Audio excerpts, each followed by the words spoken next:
The car was found at dawn, parked on the side of the Bluegrass Parkway. The keys were still in the ignition, her purse, her phone, even her makeup bag, all untouched. But there was no sign of Crystal Rogers. It was July 5th, 2015, the Sunday after Independence Day weekend. The kind of day when families were still cleaning up fireworks, grilling leftovers, and posting pictures of small-town parades. But in Bardstown, Kentucky, a quiet town known for bourbon and bluegrass, something else was burning. A mystery that would haunt the town for years to come. Before long, her face would be on every telephone pole, every news broadcast. But that morning, as the first trooper pulled up behind the empty Chevy Impala, no one could have guessed that Bardstown was about to become the center of one of America's most haunting disappearances. Because in this town, already scarred by unsolved murders, one more person had vanished into the dark, and this time, it was a mother of 5. Friday, July 3rd, 2015.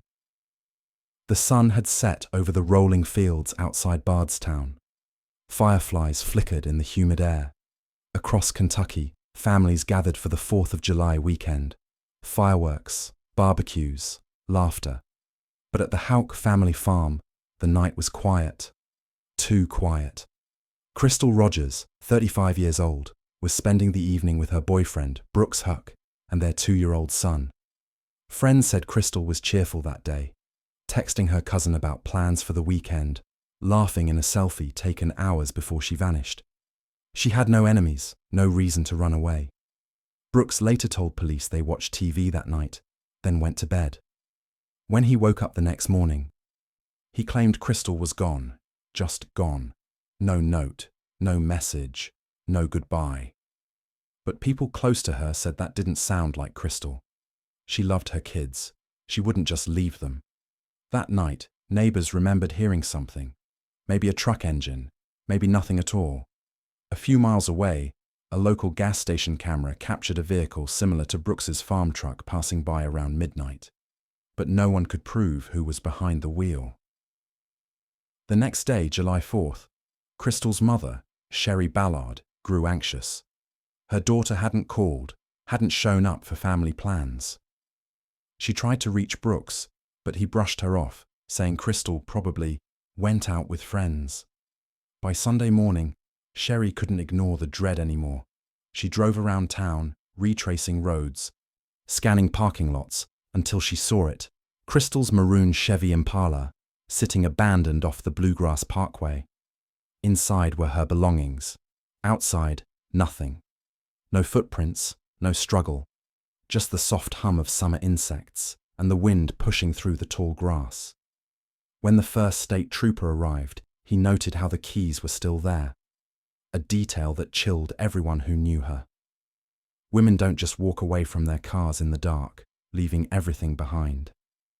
As the car was towed away, a deputy looked out across the open fields. "If she's out here," he said quietly, "we'll find her." But they didn't. Not that day, not the next, and not in the 10 years since. When Sherry Ballard reported her daughter missing on Sunday, July 5th, 2015, she didn't expect the deputy to look at her with a mix of concern and disbelief. "Adults go missing all the time," he said. "Maybe Crystal needed space. Maybe she'd gone off for the weekend. But Sherry knew better. A mother always knows." That afternoon, a Nelson County Sheriff's deputy found the maroon Chevy Impala pulled off the Bluegrass Parkway near exit 14. The driver's door was unlocked, the keys still dangling in the ignition.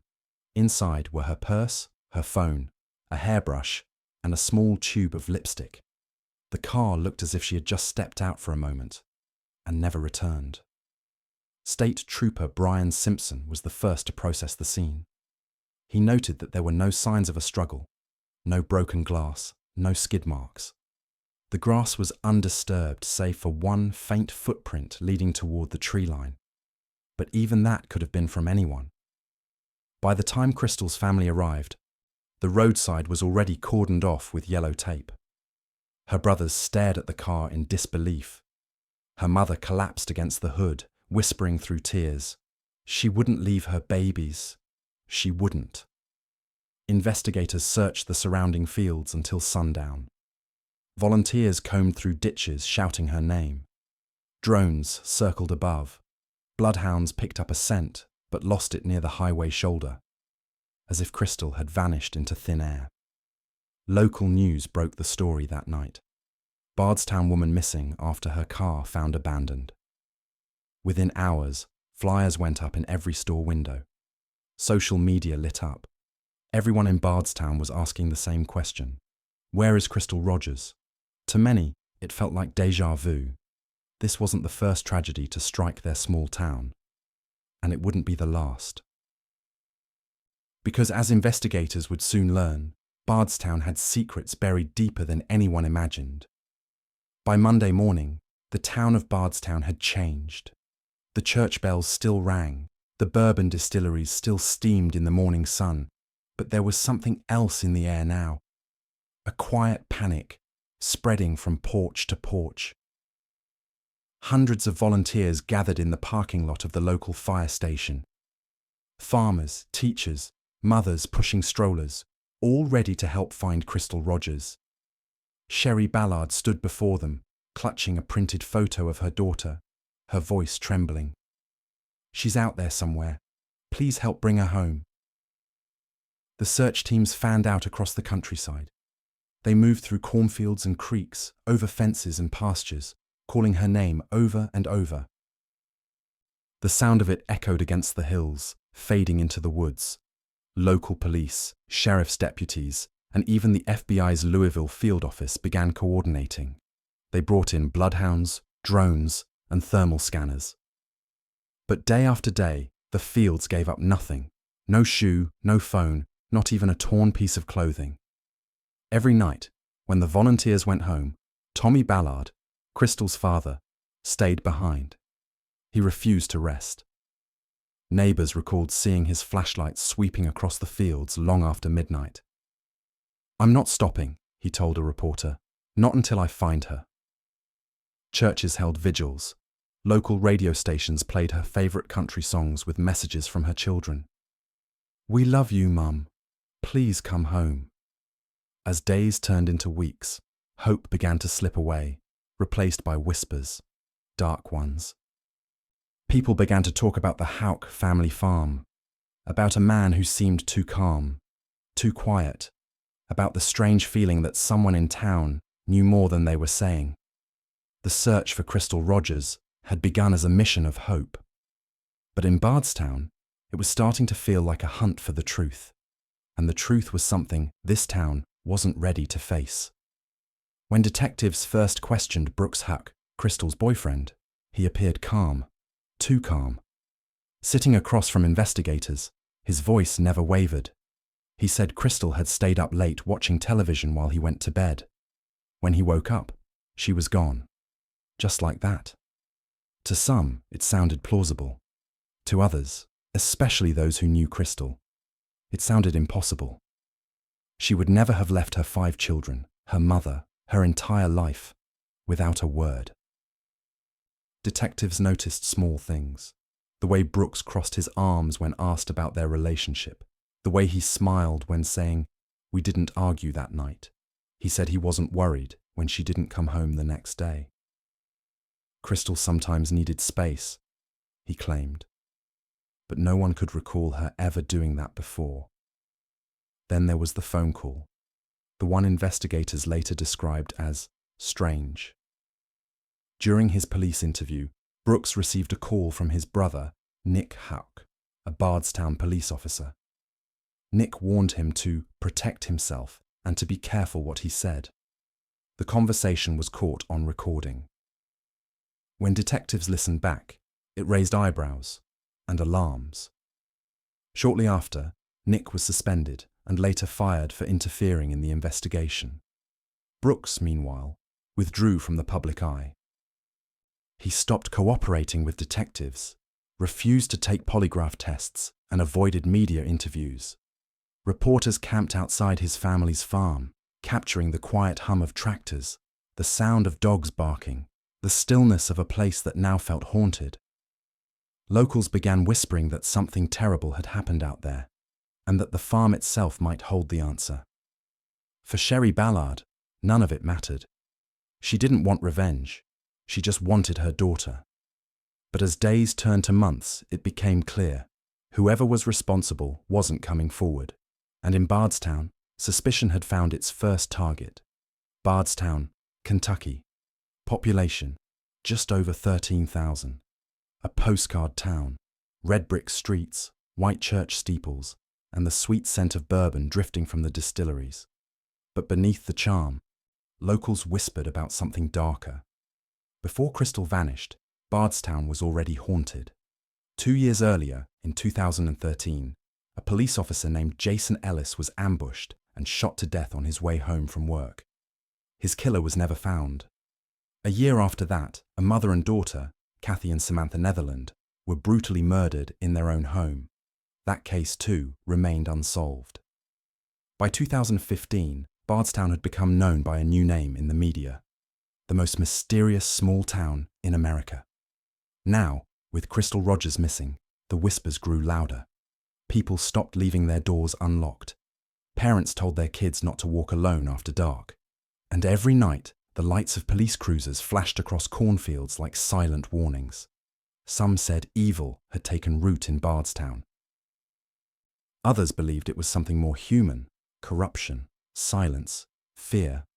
Either way, the town's reputation had changed forever. Reporters began flooding in from Louisville, Lexington, even national outlets.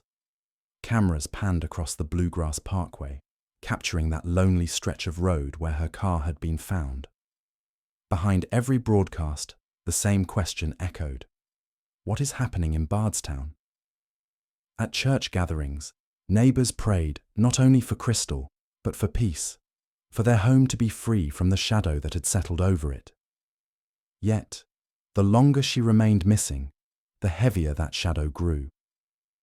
By the end of summer 2015, 3 tragedies, 3 unsolved cases, and 1 terrified town shared the same thought: that somewhere among them walked a person who knew everything, and that person was still free. When the police slowed down, Tommy Ballard refused to. Every morning before sunrise, he drove his pickup truck through the back roads of Nelson County. A coffee thermos in one hand, a folded map in the other, he scanned fields, ditches, and riverbanks, any place a body could be hidden.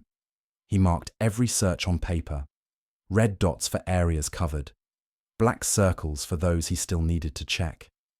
Over time, the maps on his wall became a sea of ink, evidence of a father's war against silence. People in Bardstown often saw him parked on the side of rural roads, stepping out with binoculars and a metal detector. He carried flyers in the truck bed and a small wooden cross, ready to plant wherever he searched. He'd whisper, "If you're out here, Crystal, give me a sign." His wife, Sherry, tried to keep faith. She cooked dinners that went cold, waiting for him. Their home became a command center: stacks of photos, search logs, letters from strangers offering prayers. Tommy organized volunteer teams every weekend, sometimes hundreds strong. They trudged through woods and rivers, through rain and mud. "People think we're looking for a body," he told a local news crew once. "We're looking for answers." He never stopped believing that someone knew the truth. When reporters asked if he suspected Brooks Houck, he paused, looked straight into the camera and said, "I know who's responsible. I just can't prove it." That clip would air again and again in the years to come, long after Tommy was gone. Because one morning in November 2016, as he prepared to go hunting with his grandson, Tommy Ballard was shot once in the chest. The bullet came from across a field. The killer was never found. The man who spent every day searching for the truth had become another mystery in Bardstown. It was a quiet Saturday morning, November 19th, 2016. The fields outside Bardstown were covered in mist, the kind that hangs low, silver and still, just before sunrise. Tommy Ballard was out early with his 12-year-old grandson.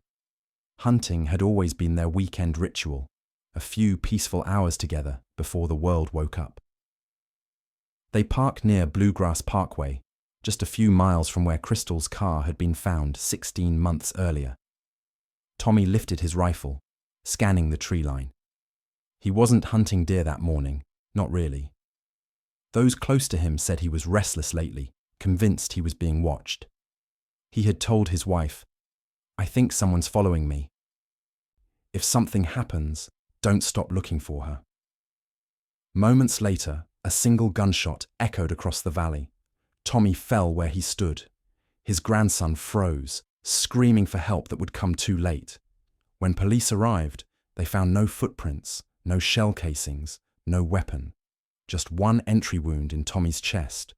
Precise, deliberate. A sniper's shot. Investigators ruled it suspicious, but no one was ever charged. To many in Bardstown, it was obvious. The man who refused to stay silent had been silenced. The community gathered that evening at St. Thomas Church. The pews overflowed. Candles flickered against the stained glass windows as people prayed for both father and daughter, now forever linked by tragedy. Local radio hosts began asking what everyone else was thinking. Was it revenge? A warning? Or was Bardstown hiding something much bigger than anyone imagined? The town that once called itself the most beautiful small town in America was now being called something else. The town where people disappear. As night fell, the Bluegrass Parkway lay empty again. Somewhere in the darkness, the answers to 2 deaths, a daughter's and her father's, were buried. And whoever buried them still hadn't been found.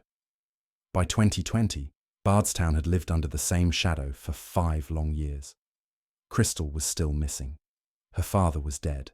And the town, once proud of its bourbon and beauty, had become a headline for tragedy. That summer, something changed. Federal agents in Navy jackets descended on Nelson County. The FBI had taken over the Crystal Rogers investigation. Residents woke up to the sound of helicopters circling overhead.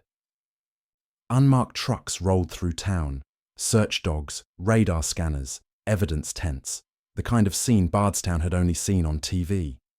Agents began combing through properties linked to the Houck family, including the farm where Crystal was last seen.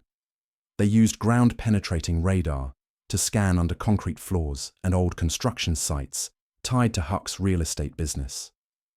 Neighbors stood at a distance behind yellow tape, watching as men in gloves carried out boxes of dirt samples and sealed evidence bags.